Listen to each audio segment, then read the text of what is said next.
इस कथा का आशय ये है कि काम को हमारे तन में आना है। अच्छा, काम हमारे तन में कब आ सकता है? जो एक तो चंद्रमा 16 कलाओं से खिला हो। चंद्रमा समझ गए आपकी नहीं? आप चंद्रमा समझ गए, लेकिन वो चंद्रमा नहीं। ये ध्यान दीजिए, शब्द पर चिंतन करो। चंद्रमा कौन है? चंद्रमा मनसो जाता सूर्यो अजायतः। वेद ने कहा कि चंद्रमा मनसो जाता। तो ये जो चंद्रमा है ये मन का वाचक है, और मन रूपी चंद्रमा खिला हो। अच्छा, तो कब खिलेगा? शरद की पूर्णमासी को। अच्छा, तो शरद कब आएगी? बोले वर्षा गई, शरद ऋतु आई। वर्षा जाएगी, शरद आएगी। तो वर्षा ऋतु कौन है? वर्षा ऋतु रघुपति भगति, भगवान के भक्ति का नाम वर्षा है। वर्षई राम सुजस बरबारी। और जब भगवान के भक्ति की वर्षा हमारे मन में होगी तो ये मन रूपी चंद्रमा खिल जाएगा, एकदम पवित्र हो जाएगा।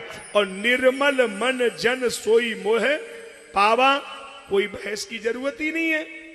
अब दूसरी बात पे आइए। काम ने धनुष पे बाण चढ़ाया, टारगेट किया बिहारी जी को। तो काम का जो अटैक होगा, ये आपसे हम जवाब नहीं मांग रहे, आप लोग उत्तर ना दें, केवल सर हिला सकते हैं, बाकी उत्तर नहीं देना है।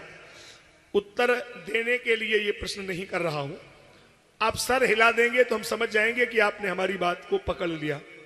यदि काम को हम संसारी लोगों के तन में आना हो तो दुनिया में कोई मेडिकल नहीं है, कोई मेडिकल साइंस में दवा नहीं है कि काम को तन में आना हो और वो डायरेक्ट तन में आ जाए। नहीं, अगर उसे मेरे तन में आना है तो पहले मन में आना ही पड़ेगा।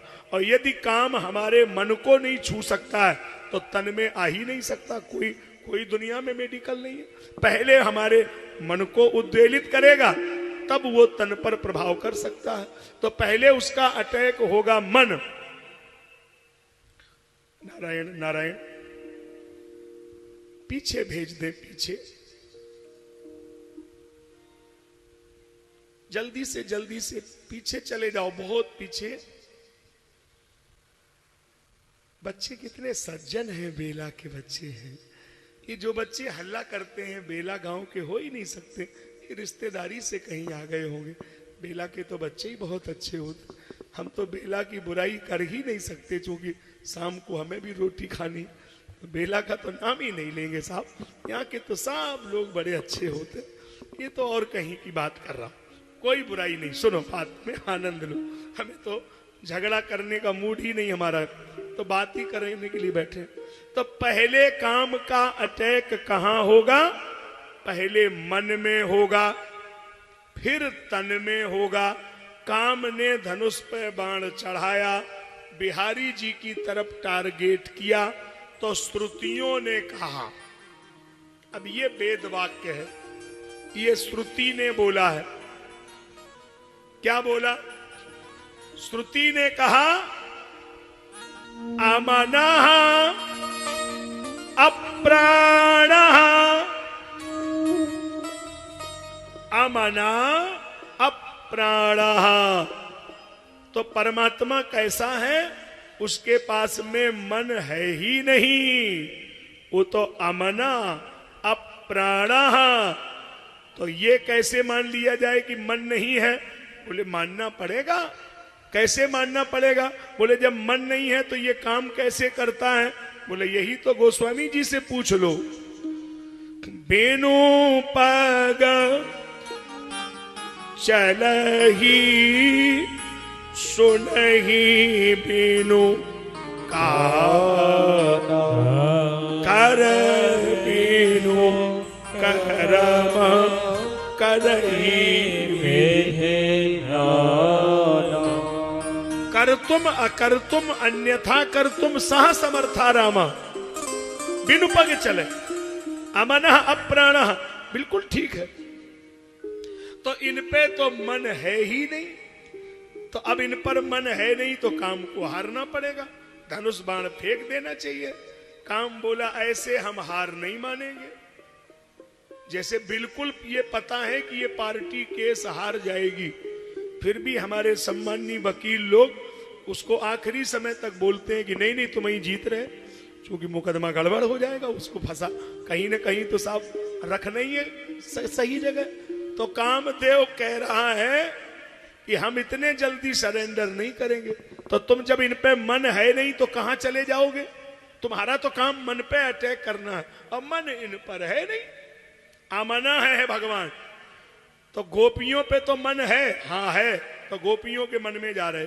तो गोपियों के मन में जाने से भगवान पे क्या फर्क पड़ेगा? बोले फर्क पड़ेगा।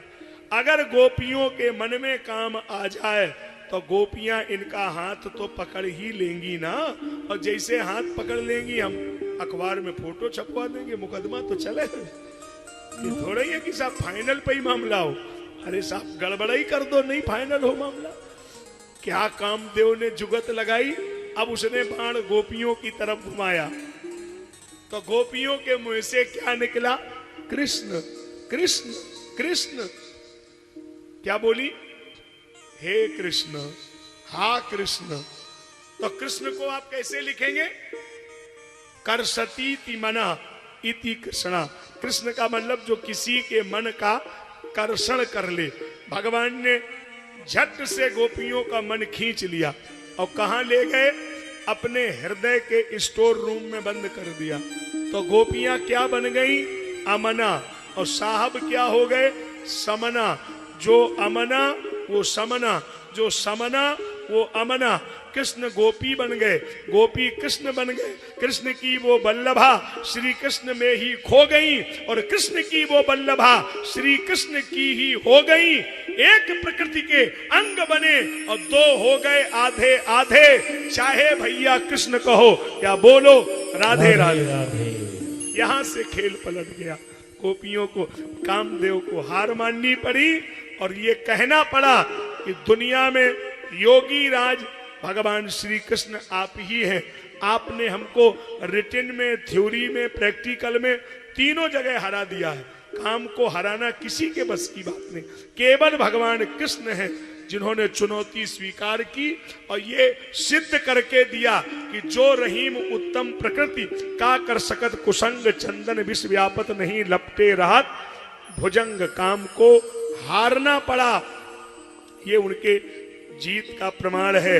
इसलिए राम जी को अगर आप सुनना चाहते हैं तो राम जी के चरित्र को समझने के लिए आपको हंस बनना पड़ेगा, लेकिन कृष्ण के चरित्र को समझने के लिए परमहंस बनना पड़ेगा। ये कोई सामान्य संहिता नहीं है।